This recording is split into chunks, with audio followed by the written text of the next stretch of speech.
Once you begin to connect to the pelvic floor through your breath, we want to continue that connection into the transverse abdominis. So remember, the pelvic floor is the base of our core canister. The transverse abdominis is the deep abdominal muscle, which is the soup can muscle to our canister. So you're going to come to lie on your back, and I'm going to suggest placing something under the head.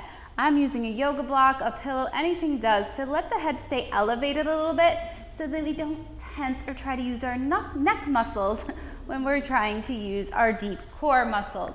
You're going to come to lie on the back with the prop under the head, feet flat on the floor, knees bent. And simply take a deep breath in, and as you breathe in, you might notice the ribs move, your belly moves, and when you breathe out, everything kind of sinks back to the center.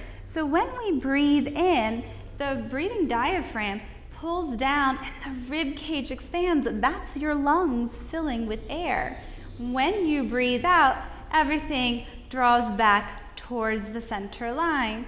And you'll notice here, if you're trying to breathe with only your belly, we call that belly breathing, and you only notice your belly moving, that can put too much pressure down on the pelvic floor.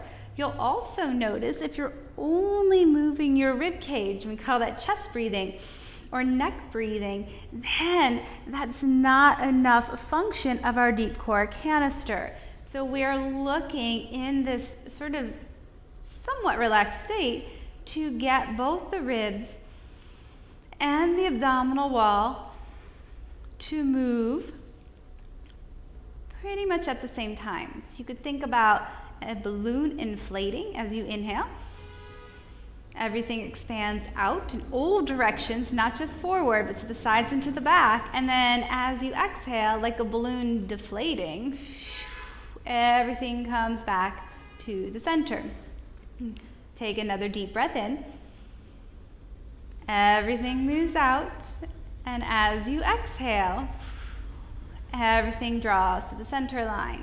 So the next time you breathe in, you're going to let that just expansion happen, and as you exhale, start the exhale passive, and halfway through that exhale, think engage the pelvic floor, maybe even draw the pubic bone a little bit towards the navel line, or looking for some transverse engagement, and then release that and take a deep breath in.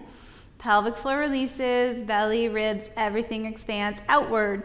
When you exhale, start passive. Halfway through that exhale, think pelvic floor lifts, hip points draw together, back ribs anchor down to the yoga mat. And then on an inhale, everything releases, expanding outward. And we're going to add load onto this. So now as you exhale, again, passive halfway down, and then engage the pelvic floor, hip points together, pubic bone to the navel, back ribs down. I know, it's a lot of cues. And then pick one leg up into the air. As you pick that leg up into the air, notice, did you rock from left to right? Did you tip anteriorly, meaning did you feel your whole body weight shift towards your foot or feet? And then if you notice that, bring the foot back down, start again. So when you're doing your exhale, think pelvic floor engagement. That's when we're looking to lift the left leg into the air, and we're looking for pelvic stability here.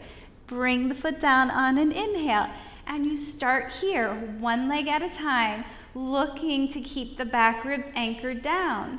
Right? So notice if you pick a leg up, do your ribs flare up towards the ceiling? Does your low back curve away from the floor?